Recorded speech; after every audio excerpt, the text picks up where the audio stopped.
Hi everyone. Hello and welcome to CAT 2025 final revision. This is the session on para summary and sentence placement. I hope you're all ready.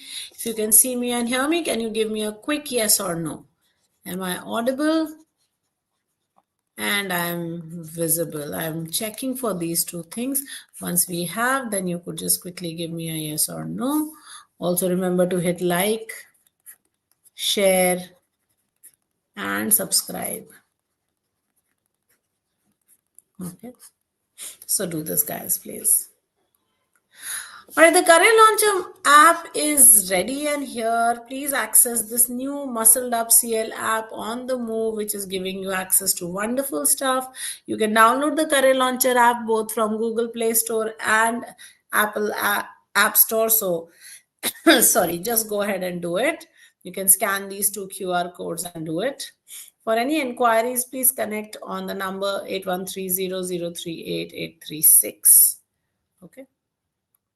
All right, here's your first set of questions on para summary. Okay, so a little bit of concept on para summary. Of course, it questions these tests your ability to identify the central idea and express in a concise, balanced, and logically accurate form. The summary must reflect the author's intent, not just the topic. Okay, it covers the core argument, main point, plus the reason or purpose behind it in a compact form. Always find the author's claim, that thing that that the author really wants to tell you, the thing that drives the paragraph. Ignore all examples, anecdotes, quotes, analogies, illustrative data, and all of that. Right? Identify the purpose. Why has the author written it? So this purpose must be captured to argue, to critique, to caution, to highlight, to compare or contrast. Focus on the larger picture, on the macros, not on the micros. So don't over focus on one example. Don't fixate on a supporting detail. Don't include unnecessary facts or statistics. Don't introduce ideas which are alien to the passage. The correct answer is always related, relevant to the passage, never too broad, never too extreme.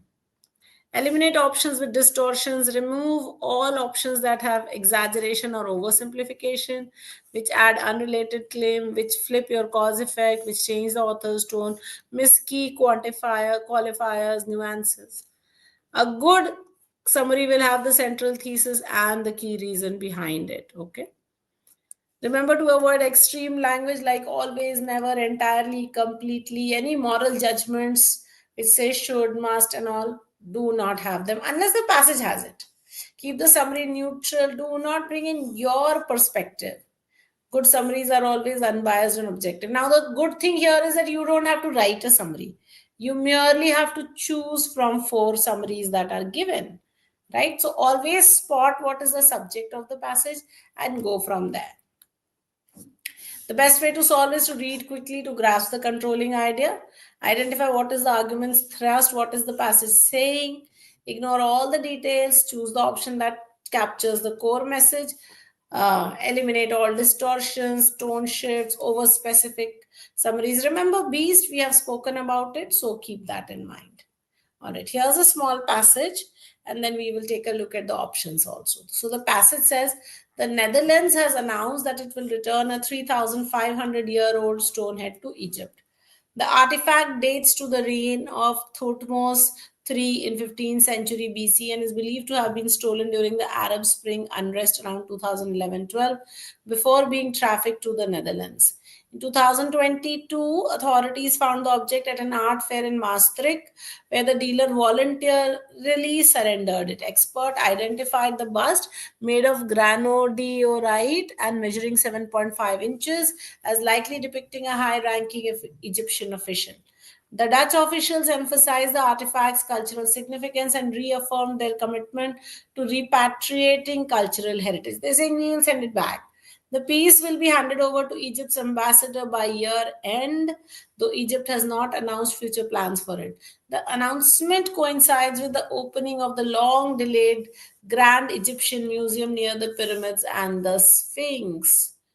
Okay, so that's the story, is that there's some 3,005-year-old stone head had been trafficked from Egypt to Netherlands. Somebody had it and then it was found, and that person has voluntarily surrendered. It is now going to go back to to Egypt.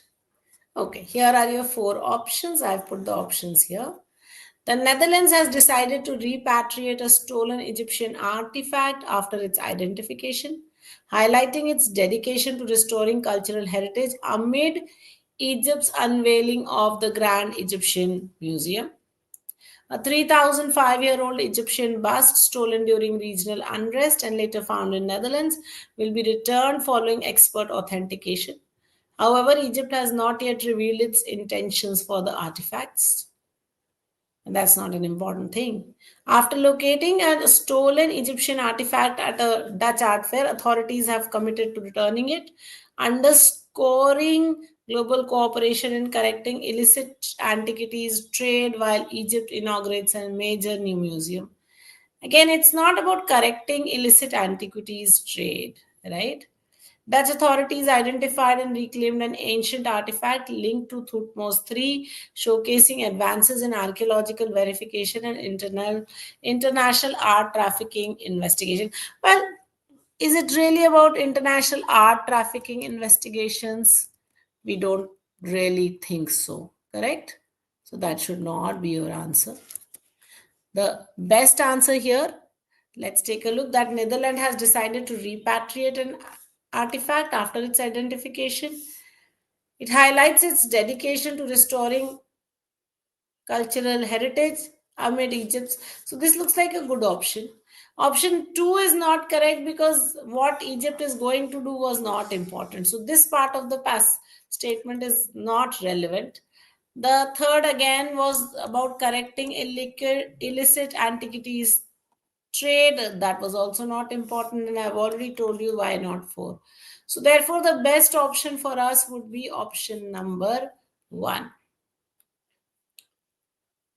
All right, let's look at the second one.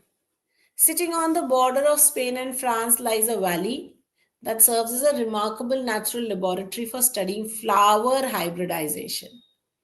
About 25 years ago, geneticist Enrico Cohen visited the Pyrenees in search of magenta and yellow snapdragons, only to discover a vibrant hybrid zone now known as Avella Net region. In this rare area, usually uniform snapdragon populations blend into a gradient of colors, magenta, yellow, white, and various mixes resulting from genetic mixing facilitated by bee pollination. Scientists believe that after the last ice age, shifting habitats created several contact zones where these one-separated flower populations could interbreed, producing the colorful diversity seen today. So there is a place where you can see hybrid zone where snapdragon populations are in a gradient of color. Okay, here are your options. Take a minute, read, and then maybe if you have the answer. Hi Baljit, hi Siddhant, hi Bhavesh, hi Rishabh. All right, so maybe you will give me the answer to this question. Okay, give.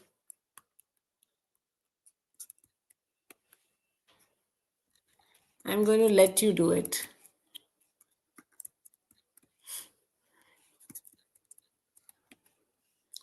So it says the discovery of the Avelanet hybrid zone shows that snapdragons can produce multiple color variations when exposed to different climates, demonstrating how environmental changes drive mutation. It was not about the discovery of the hybrid zone, okay? So therefore, 1 is not really a good choice.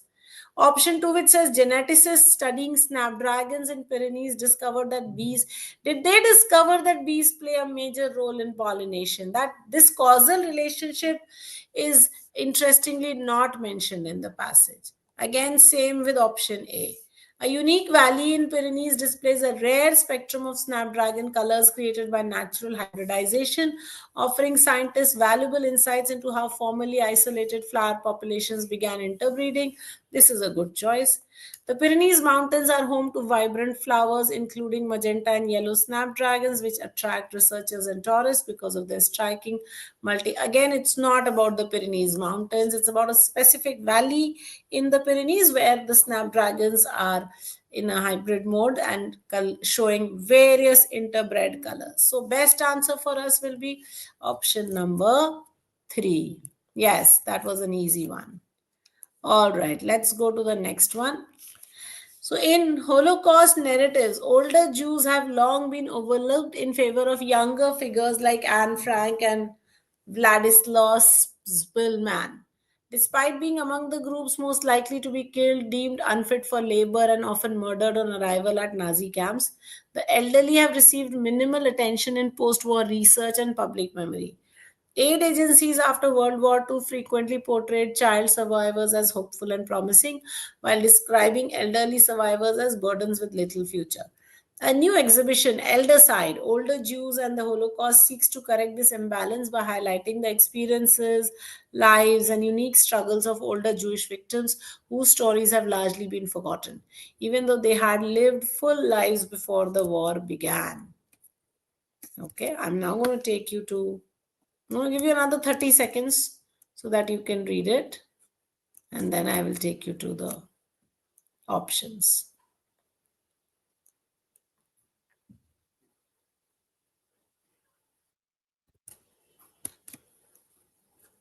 All right, here are your options for this passage. So options are here, 1, 2, 3, 4. Take a minute, read, and then give me the correct answer.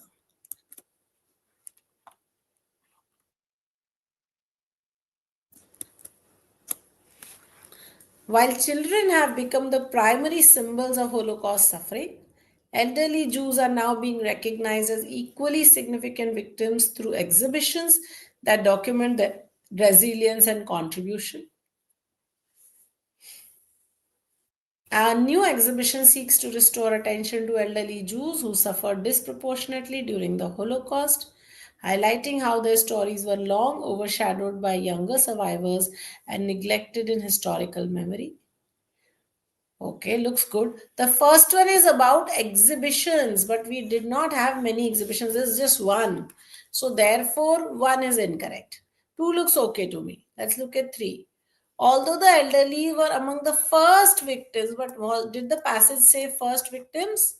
They have received limited scholarly focus compared to well known younger figures, prompting researchers to reassess survivor narratives. They were not the first victims, or at least the passage does not say that. Let's look at option 4. Historical accounts of the Holocaust have focused too heavily on youth like Anne Frank, ignoring the fact that many older Jews lived full lives before being targeted and that modern exhibitions now celebrate their accomplishments.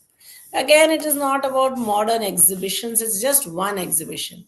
So eliminate. So therefore, the best option for us would be option number 2, which I do hope you got. Yes, very nice. All right, we will do some sentence placement. Of course, you know sentence placement very easy. So this is testing your ability to identify where this missing sentence will fit. So sentence paragraph may be sequential, chronological, logical premise, example or conclusion, contrast, cause effect. The passages, please remember, could be either descriptive,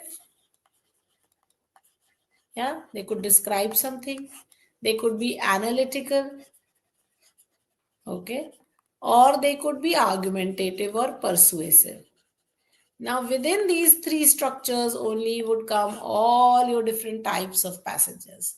The descriptive will have a lot of appeasing the senses. The analytical will try to give you pros and cons, and argumentative will be heavily inclined towards pushing you towards one thing. When you're doing it, read the passage very clearly first. Okay.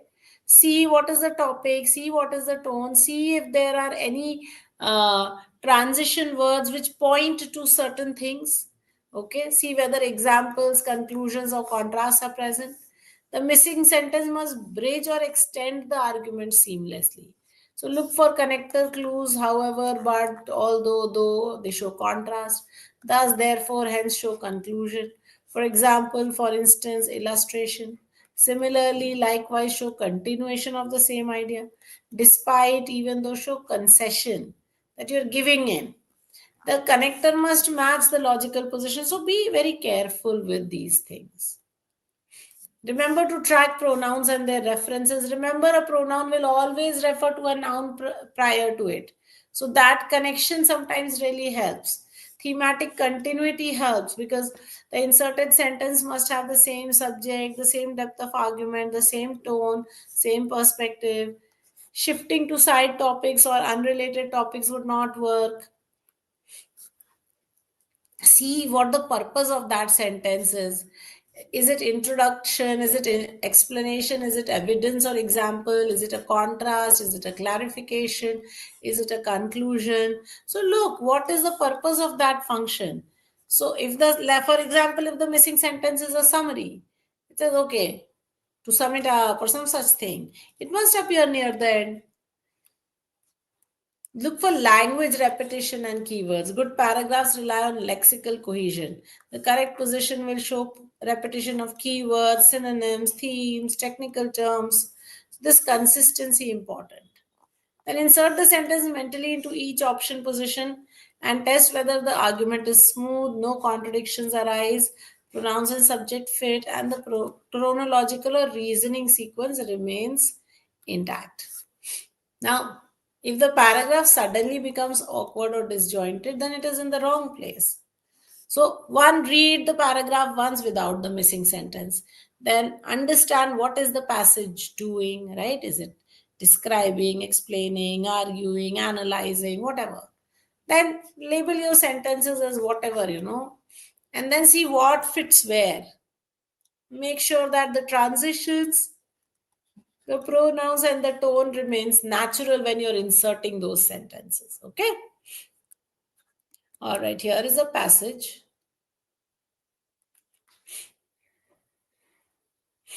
Sentence placement. Baljit, I think a lot of us have the same problem. Idea is that you must remember the rules of parajumble. Take every blank, see the sentence preceding it and after before it, and try and fit the sentence, the given sentence there. So treat the passage as actually four parajumbles, and then you will be able to do it well. Hi, Shubh. Okay. So of course the blanks are named as blanks. This is where the first blank is. This is where the second blank is. This is where the third blank is. This is where the fourth blank is. Okay. And these are your options also. The sentences, this has led scientists to reconsider assumptions about how predictable solar cycles really are. So something has led. What is this that we are talking about? That is something that we need to find out.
Yes.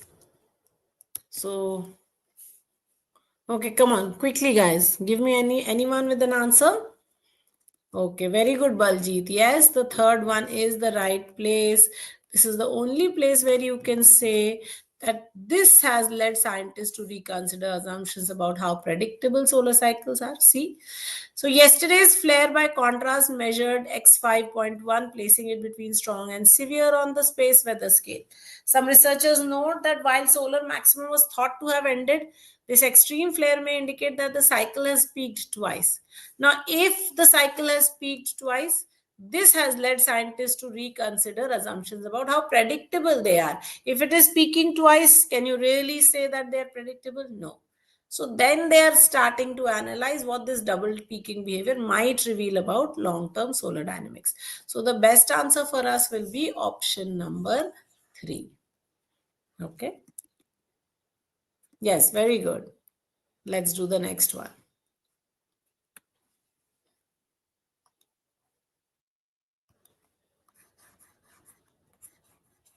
I'm marking out the blanks so you don't get confused. Where is blank one? I also got confused for a moment.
Yes, I'm waiting for your answers.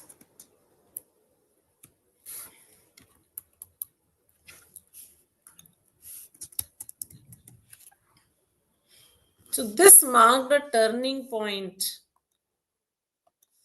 What is this thing that marked a turning point in space flight? Reflecting a broader shift towards inclusivity. What was this? This 1970s things began to change. After the moon landings in 60s and early 70s, NASA changed course with a space shuttle, a space plane. The nation was changing course, everything. Okay, so therefore, best option for us will be blank 1.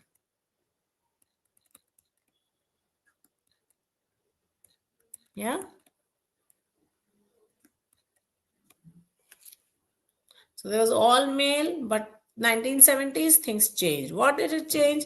There was a broader shift towards inclusivity. It doesn't just talk about women, huh? It talks about inclusivity.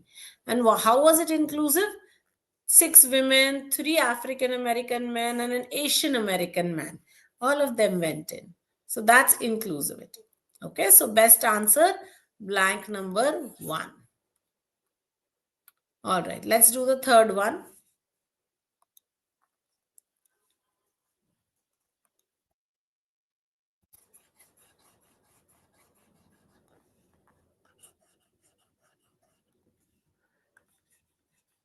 I'm marking all the blanks in green now, just so you can see them.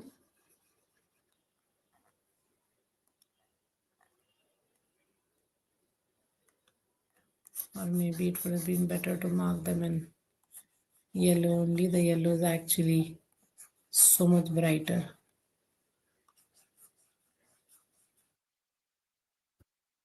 All right, here you are.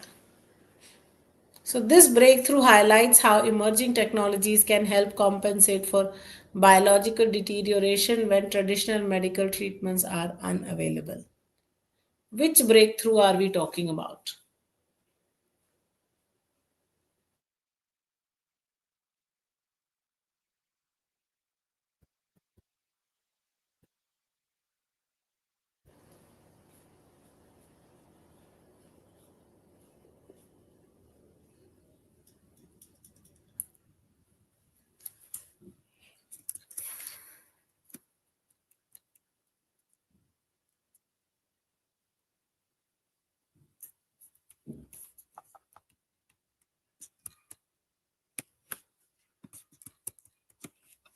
All right.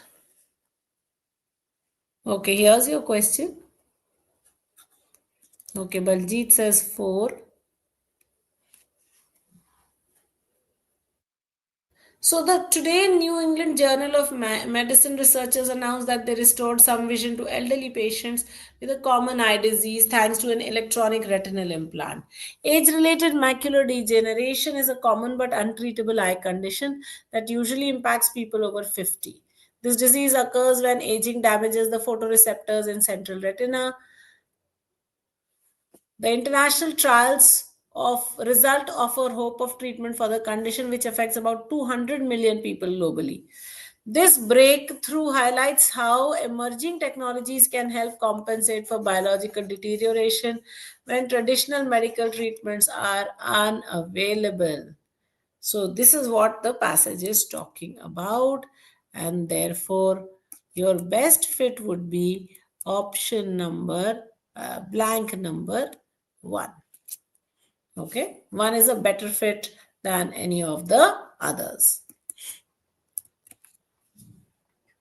So, therefore, your correct answer blank number 1, that's where you will fit this sentence. Any other place you will not be able to fit in, because they're all now talking about the experiment and what is the AMD and all of that. It goes on to the details. So I do not want that. I want this sentence is like one of the beginning sentences which is talking about this, and then we start talking about AMD and all of that. So best place for us is blank number 1. All right. Uh, very quickly. So cat sprint is on, guys. If you wish to join, always available. And matched quality, affordable prep, online classes are on. You can join anytime. All right. If you have any questions, drop them in the chat box. All right. Thank you, everybody. Remember to hit like, share, and subscribe. And of course, remember that the sessions that we are doing are happening twice a week, Mondays and Fridays. Okay, the timing is simple. 1 p.m. is snap. Okay, and 8:30 p.m. is cat. So do remember to join in Mondays and Fridays, 1 p.m. and 8:30 p.m. Thank you so much, everyone. I will see you next week, next Monday. Bye bye. Bhavesh, no, please don't leave it. My suggestion is that you practice a few questions. Okay, because out of the 3 you will get at least 1, you will get very easily. 1 is very, very easy. So read the sentences, the one that you can see that okay, this will be the right answer, just answer that. Okay, if it is very complicated, leave. Right, don't leave all. Makes no sense, because VA can be our strength also.